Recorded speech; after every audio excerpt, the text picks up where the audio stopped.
Myth number two is that it causes a significant amount of weight loss. Again, the way Now, this this is probably one works in I've a very actually heard limited that human I don't studies. believe myself. The apple cider vinegar helps weight loss. No. Caloric deficit, caloric restriction, these are all things that actually really help weight loss. Also, improving your metabolism helps out a lot regarding weight loss. Now, the common sense approach to this would be if you have trouble with blood sugar, don't be eating high carbohydrate meals to begin with. That's dumb. You shouldn't do that. You should be eating a very low carbohydrate diet. If you have any problems with your blood sugar at all, you should be eating a Uh-oh. ketogenic diet or a No more carnivore proof diet. that keto and carnivore actually works, going low carbohydrate. Hello there, Adam Cardona for Lee Healer Sports Massage, and today we're going to be looking at another video. We're actually going to be looking at another one of the people that I follow that I really like the information they have online. Some of them I've actually read their books. I haven't read anything by Dr. Ken Berry, MD yet, but we are going to be looking at one of his videos because he was talking about an interesting subject. Growing up, I used to hear all the time the old wives' tales about different home remedies, and one of them always I've heard about was all the different cures of apple cider vinegar. I want to hear what he has to say, because one of the things he's been doing is he's actually in this video, he's dispelling some myths about apple cider vinegar that we've all might have heard and believed. And I believe some of this is going to be news to me. I actually haven't watched it all. I just watched a little bit of the intro, and I decided that this is something I wanted to comment on. So it's going to be new to me as we're going along, as it's going to be new to you. So I'm going to bring it on the screen, and then we'll get right into it. All right, so here's the one. Dr. Ken D. Berry, MD, apple cider vinegar myths you can stop believing. I'll leave the link in the description if you actually want to watch it. But let's go. On the internet and even on mainstream television shows about the miraculous benefits of apple cider vinegar, that I decided to look into this deeply and help you understand what the truth is, because I think you deserve the truth. So much of this hype is unfounded. Anytime there's a hint of money to be made, it's human nature to try to make some money. So I can't really blame people for jumping on this, Interesting. this bandwagon of apple He's cider talking vinegar. about, that is actually news to me, because I didn't know there was an apple cider vinegar industry bribing people out there. I didn't know apple cider powers were that strong. Let's see. Let's hear more. But in this video, I really want to break this down and tell you what available research we have, what common sense there is out there about apple cider vinegar, and what you should believe in the 7 apple cider vinegar myths that you can absolutely start to ignore right now. And all right, he's doing his intro stuff. Let's skip the introduction and get right to the first one, which is apple cider vinegar cures diabetes. Let's do it. Myths. Now let's jump into these 7 myths. Now, while you're listening to this list, if one brings to mind a friend or a relative who actually believes this myth, you might consider sharing. There are many people who believe this out there. As I said earlier, the bulk of the research about ACV was done in rats and mice. Very little research in humans, and the research studies done in humans, what they actually showed was that if you're about to consume a very high carbohydrate meal and you take a dose of ACV right before that, that it will keep that high carbohydrate meal from elevating your blood sugar too quickly, too much. That sounds fishy to me. Yeah, that sounds like, honestly, a stretch. This is not some of the stuff I've heard about apple cider vinegar. Hearing about apple cider vinegar curing diabetes, that's news to me. So I could see why that is totally a myth. Is it slows down gastric emptying time. So your stomach just doesn't empty as quickly as it would had you not taken the ACV dose before the high carbohydrate meal. Now, the common sense approach to this would be if you have trouble with blood sugar, don't be eating high carbohydrate meals to begin with. That's dumb. You shouldn't do that. You should be eating a very low carbohydrate diet. If you have any problems with your blood sugar at all, you should be eating a ketogenic diet. No more proof that keto and carnivore actually works, going low carbohydrate. There seems to be a theme here amongst these great minds, but let's see what this doctor has to say further. Avoid the high carbohydrate meal, and then all of the research in humans on ACV goes out the window. Apple cider vinegar does not cure diabetes. Myth number 2 is that it causes a significant amount of weight loss. Again, the way this is one I've actually heard that I don't believe myself. The apple cider vinegar helps weight loss. No. Caloric deficit, caloric restriction, these are all things that actually really help weight loss. Also, improving your metabolism helps out a lot regarding weight loss. That we have is it slows down gastric emptying time. So if you eat a high carbohydrate meal, it's going to slow down your blood sugar spike. Therefore, it slows down your insulin spike, trying to cope with that inappropriate amount of carbohydrates you just ate, that could lead to less fat storage. That's true. But why not just not eat the high carb meal to start with? That seems like a more common sense strategy. Don't eat the high carb meal if it's bad for you. You know, if you're having too many calories, you want to lose weight, stay away from the high carb. It totally makes sense. Myth number 3. Now, there's another one I haven't heard before, that it prevents heart disease. But it's definitely another thing that sounds like a stretch.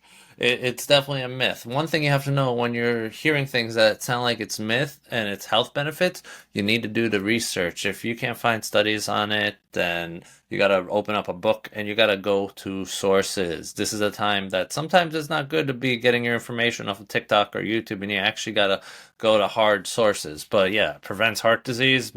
I don't know about that.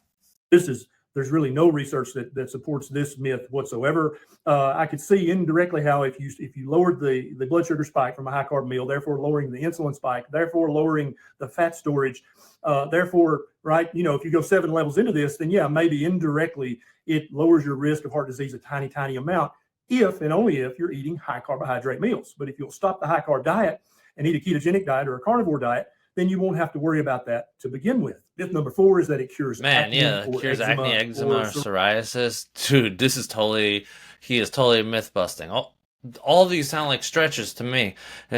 Yeah, all right, let's keep going. Psoriasis. Now, there's virtually no research in human beings that supports this whatsoever. The human skin is a little more acidic than our insides, and so I think that's where this tends to come from. Apple cider vinegar is quite acidic, not quite as acidic as our stomach acid, but it's pretty acidic. And so I think that people are thinking it's going to kill bacteria on the skin. Oh, you mean topically? Yes, still, I don't believe it. We're supposed to have bacteria on our skin. It's called your skin microbiome. It's supposed to be there. You don't want to kill all those bacteria, because what you wind up doing is you get repopulated with a more aggressive, less healthy strain of bacteria if you kill your natural bacterial skin inhabitants. So I wouldn't recommend putting apple cider vinegar or anything else acidic on the skin. It makes sense. If you suffer from acne, if you want nice skin, you shouldn't put acid on it. I mean, I guess in this day and age, you might have to say something like that. Don't put acid on your skin, children. Or psoriasis, then you definitely need to be eating a low carbohydrate diet, like I talk about in videos on this channel about those subjects. Number 5 is that ACV will cure high blood pressure. Again, no meaningful human research has ever been done on this. And I hear your argument, big pharma, they can't get a patent on apple cider vinegar, so they're not interested in researching it.